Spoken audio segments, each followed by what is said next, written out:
संविधान बना था उस हिसाब से बनाया कि किस कैटेगरी को कितना बढ़ावा देना है, कौन कितना पहले से ऊंचा है। ये कोई ऐसा नहीं, ये सिस्टम है एक। का विजन ही क्लियर नहीं है कि हम कैसे सबको साथ में लेकर काम करें। तो प्रदेश में रोज़ ट्रांसफ़र हो रहे थे। एक अधिकारी का आज ट्रांसफ़र किया भोपाल से जबलपुर और जबलपुर से भोपाल। रोज़ मतलब एक दिन में 2 बार ट्रांसफ़र हो गया एक ही अधिकारी का।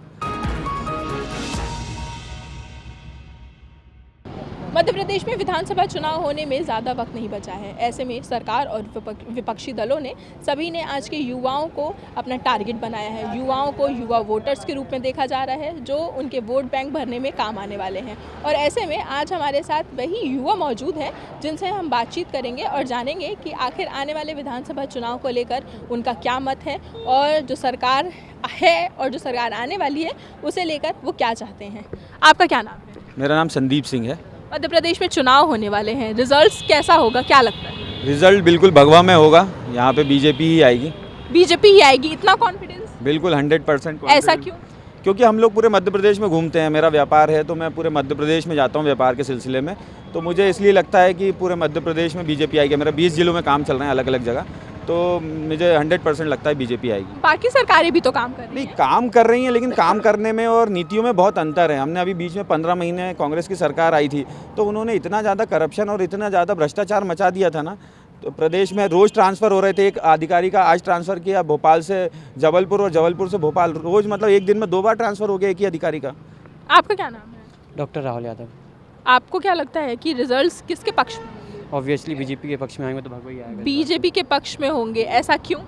क्योंकि सरकार विकास देख रही है। अभी मेट्रो खुल गई है, मेट्रो चल रही है, यहाँ पे कंस्ट्रक्शन चल रहा है, सब कुछ चल रहा है, योजनाएं सब चल रही हैं।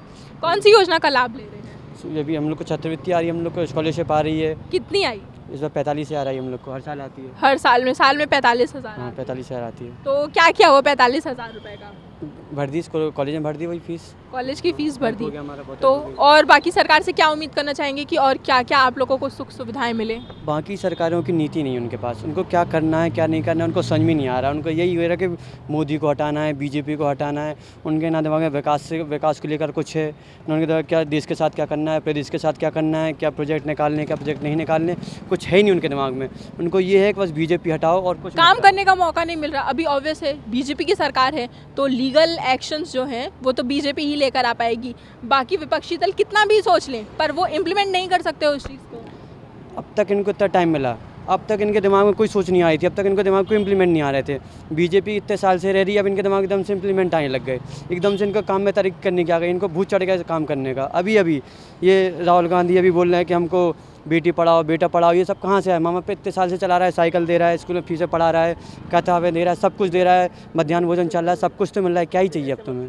सब कुछ दे रहा है। आपका क्या नाम है? अमित राय। क्या करते हैं? मैं अभी बी फार्मा जस्ट ग्रेजुएट हुआ हूँ।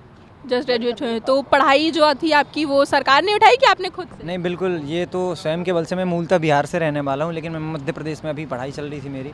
बाहर से हैं आप, मतलब रहना खाना सब कुछ आपको अफोर्ड करना पड़ता है? जी बिल्कुल। तो पूरा घर वाले उठा रहे हैं? पूरा घर वाले अफोर्ड कर पा रहे हैं क्योंकि अभी हमको बिहार सरकार की तरफ से उस प्रकार की नीतियों का लाभ नहीं यहाँ मिल पाता है।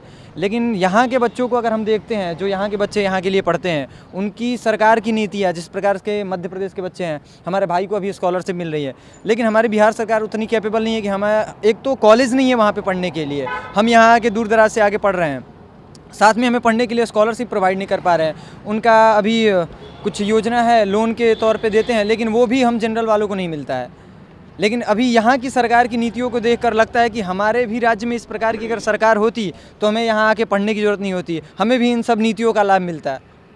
तो अभी आप मध्य प्रदेश में चुनाव होने वाले हैं, आप मध्य प्रदेश से भले नहीं हैं, शायद आप यहाँ पे वोट भी नहीं कर पाएंगे, लेकिन आपको क्या लगता है कि रिजल्ट्स जो होंगे वो किसके पक्ष में जाएंगे? मैं निष्पक्ष तौर पे ये बोलना चाहूँगा कि जो सरकार युवाओं की विकास की बात करेगी, सबको साथ में लेकर के बात करेगी, उसकी सरकार बनने जा रही है। और निश्चित तौर पे बीजेपी यहाँ पे प्रबल दावेदार है सरकार बनाने के तौर पे, क्योंकि ये 20 साल से काम करते आ रही है और वर्तमान में भी कुछ बीते समय में 15 महीने का टेन्योर रहा था कमलनाथ सरकार का, लेकिन उसमें इतना करप्शन और साथ में कर्ज माफ़ी जो एक बड़ा मुद्दा था उसमें वो फेल हो गए। तो आने वाले समय उनका विजन ही क्लियर नहीं है कि हम कैसे सबको साथ में लेकर काम करें, महिलाओं को कैसे, महिलाओं की सुरक्षा कैसे निर्भर करें उनके ऊपर, महिलाओं की सुरक्षा कैसे कंट्रोल करें। आपका क्या नाम है? रवि शुक्ला नाम है। पढ़ाई करते हैं, काम करते हैं? मैं व्यापार है मेरा। क्या व्यापार है? रिटेल आउटलेट्स है मेरे कंस्ट्रक्शन में। व्यापार में सरकार ने क्या मुनाफा करवाया? व्यापार में टैक्सिंग सिस्टम अच्छा हो गया है और अभी जो स्टेट गवर्नमेंट है उसमें सीखो कमाओ योजना से हम स्किल डेवलपमेंट के माध्यम से कुछ हम एक्स्ट्रा एम्प्लॉयज़ रख पा रहे हैं। उसके अलावा काफ़ी ऐसी योजनाएं हैं जैसे लोन की है, मुद्रा योजना है और अपना स्टैंड अप इंडिया से भी मैंने लोन उठाया है, एक रिटेल आउटलेट खोला था। उसके अलावा अभी एक मुख्यमंत्री क्रांति योजना थी जिसमें सब्सिडीज़ मिल रही थी और इस तरह सरकारें अलग अलग प्रावधान बना रही हैं, लोन्स दे रही हैं, उससे काम चल रहा है। मध्य प्रदेश में कई ऐसे एरिया हैं, कई ऐसे क्षेत्र हैं जहां पर महिलाओं को लेकर आज भी जो दुष्कर्म है वो आज भी जारी है। सरकार चाहकर भी शायद कुछ नहीं कर पा रही है, शासन प्रशासन कितना भी मुस्तैद हो जाए लेकिन उसके बाद भी कहीं ना कहीं किसी ना किसी तरीके से महिलाएं आज भी हरेसमेंट का शिकार हो रही हैं। तो सरकार और आने वाली सरकार और जो विपक्षी दल हैं जो सरकार में आना चाहते हैं उनसे आप क्या कहना चाहेंगे? मैं तो यही कहना चाहूँगा सरकार से कि जैसे पहले क्या होता था कि ग्रामीण एरिया 40 गांव 50 गांव ऐसे पड़ते थे और थाना एक रहता था। थाने कम से कम 20-20 30-30 किलोमीटर पड़ता था। तो क्या हुआ कि सरकार ने अभी एक थाना पड़ता है तो 10-10 किलोमीटर के दायरे पे चौकी खुलवा दी है सरकारों ने। तो इससे क्या महिलाओं को भी बहुत सुरक्षा मिल रही है। और बाकी रहे जो दुष्कर्म वाली बात, तो इससे क्या रहता है, कुछ ऐसे ग्रामीण अंचल थे जो पहले जहाँ पे ना लाइट पहुँच पाती थी, ना सड़क थी, ना जंगलों से गुजरना पड़ता था। अब सरकारों ने वहाँ पे भी अब रोड बना दी, स्ट्रीट लाइटें लगवा दी हैं और पुलिस प्रशासन मध्य प्रदेश में मैं ये देख रहा हूँ बहुत सख्त है। ऐसे जो पहले होता था वो अब देखने को मिल नहीं रहा है। आपका क्या नाम है? सचिन शर्मा। पढ़ाई करते हैं? जी हाँ। कौन सा कोर्स कर रहे हैं? BMS। काफ़ी महंगा कोर्स है। हाँ महंगा तो है। सरकार दे रही है, मम्मी पापा? नहीं, घर वाले दे रहे हैं। आप कुछ नहीं कर रही है? उनको सरकार दे रही है। क्या योजना ले रहे हैं मम्मी पापा? पापा पुलिस में। गवर्नमेंट की योजनाएं जो निकल रही हैं क्या है, लाडली बहन योजना में रजिस्टर्ड नहीं करा सकते, गवर्नमेंट जॉब है घर में। बाकी बहुत योजनाएं घर पे, KCC है, ट्रैक्टर मिला है किस्तों पे, खेती के लिए खाद दे देते सहकारी बैंक। General category? हाँ जनरल कैटेगरी से। तो आपको नहीं लगता कि सरकार ने चलिए योजनाएं निकाली, कई योजनाएं निकाली, लेकिन उसे कैटेगरी में डिवाइड कर दिया कि ये इन लोगों को ये नहीं मिलेगा, इन लोगों को ये नहीं मिलेगा। जैसे आपको भी कई योजनाओं का लाभ मिल। ये आज का बनाया थोड़ा हुआ है, ये चलता आ रहा है। ये संविधान बना था उस हिसाब से बनाया कि किस कैटेगरी को कितना बढ़ावा देना है, कौन कितना पहले से ऊंचा है।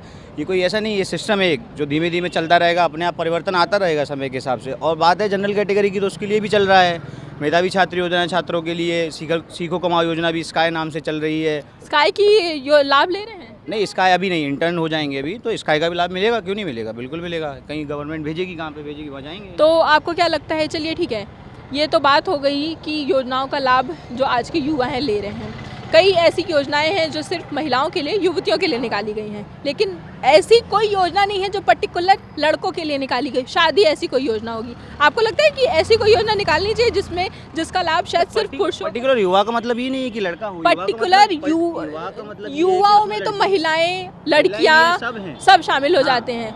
बहुत सारी ऐसी योजनाएं भी हैं जो सिर्फ लड़कियों को मिल रही हैं। लाडली बहना योजना चलिए ले लीजिए, एग्जाम्पल देता हूँ इसका आपको। देखिए, एक समय था कि मतलब रूढ़िवादी प्रथा थी भारत में। उस समय क्या होता था कि सिर्फ आदमियों की चलती थी, घर में पुरुष है जो उनका वो है कि चलता था कि वही रहेगी, पुरुष प्रधान फैमिलीज थी। पर आज का समय ये है कि लोगों की, पढ़े लिखे लोगों की सोच में अंतर आया है कि महिला और युवा, सरकार भी मान रही है कि बराबर है। तो कुछ बैकवर्ड, आज भी गाँव में बैकवर्ड एरिया है, उनको भी ऊपर लेके जा रहे हैं, बराबर कर रहे हैं। तो देखा आपने कि जो आज का हमारा युवा है वो बहुत अच्छे से जानता है कि मध्य प्रदेश सरकार जो है वो किस तरीके का काम कर रही है, और जो आने वाली सरकार है उसे उन्हें क्या चाहिए वो भी बहुत अच्छे से इस चीज़ की छवि अपने दिमाग में बना चुका है। जो सरकार है उसने युवाओं के लिए बहुत सारी चीज़ें की हैं, और जो चीज़ें नहीं की हैं उनसे भी आज का युवा बहुत अच्छे से अवगत है। कैमरामैन लवनीत के साथ मैं मनीषा त्रिपाठी, लल्लूराम.com, भोपाल।